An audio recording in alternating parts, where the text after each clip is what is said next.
Olá, bem-vindos ao canal Jurista Raiz. Meu nome é Luiz Paulo e eu sou o professor de Direito de vocês. Nessa aula de hoje, nós vamos abordar os sentidos da Constituição. Vamos comigo? Roda a vinheta!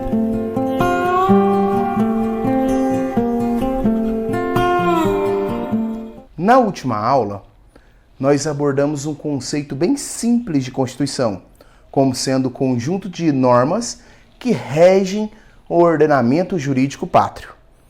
Agora, nós vamos trabalhar diversos sentidos para que possamos, no futuro, construir um conceito de Constituição. Existem, na verdade, várias acepções de conceitos de Constituição. Não é que um é melhor do que o outro.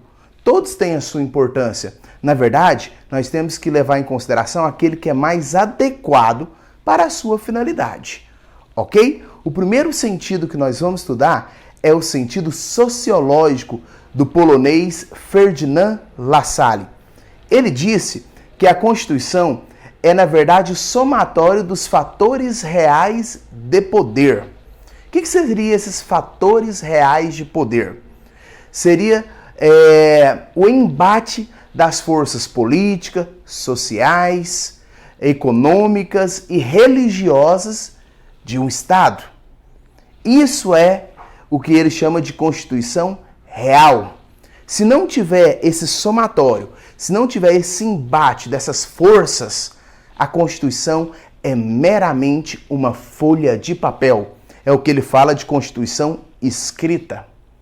Ok? Então lembre-se, para Ferdinand Lassalle, a Constituição é o somatório dos fatores reais de poder de uma sociedade. Tudo bem? Agora, vamos falar do sentido político de Carl Schmitt, o alemão.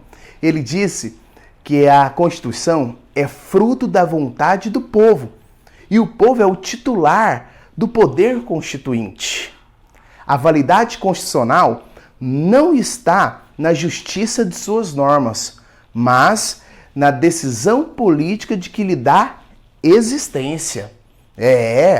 Olha que interessante. Ele, inclusive, faz uma classificação de normas materialmente constitucionais, que são essas normas que dita toda essa organização do Estado e tem relevância jurídica. Normas que têm relevância jurídica, materialmente constitucionais, se encontra na Constituição e tem uma relevância política e jurídica. Muito interessante.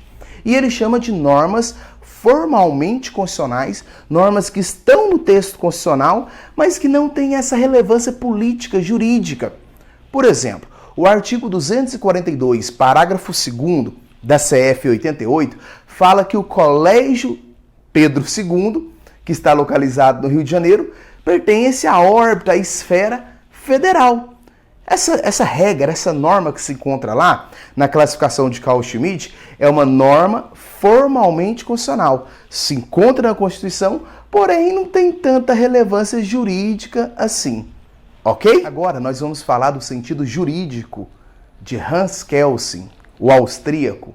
Ele diz que a Constituição é norma jurídica pura, norma superior e fundamental do Estado. Organiza a estrutura estatal, limita esse poder estatal e traça direitos e garantias fundamentais. Ele, inclusive, criou dois sentidos. O lógico-jurídico, que ele traz a hierarquização das normas. Inclusive, na nossa próxima aula, nós vamos estudar sobre a pirâmide de Hans Kelsen. E o sentido jurídico positivo, que traz a Constituição como a norma suprema do Estado. Ok? Para finalizarmos, nós vamos ver o sentido cultural de Meirelles Teixeira. Meirelles Teixeira traz a definição de Constituição total. O que é isso? Ele diz que a cultura influencia na Constituição ao mesmo tempo que a Constituição dita a cultura. O direito e a Constituição como um todo é fruto das atividades humanas e culturais. Ok? Pessoal, espero que vocês tenham gostado da minha aula. Siga eu nas redes sociais. e aguarde a nossa próxima aula com a pirâmide de Hans Kelsen. Foi muito bom tê-los aqui.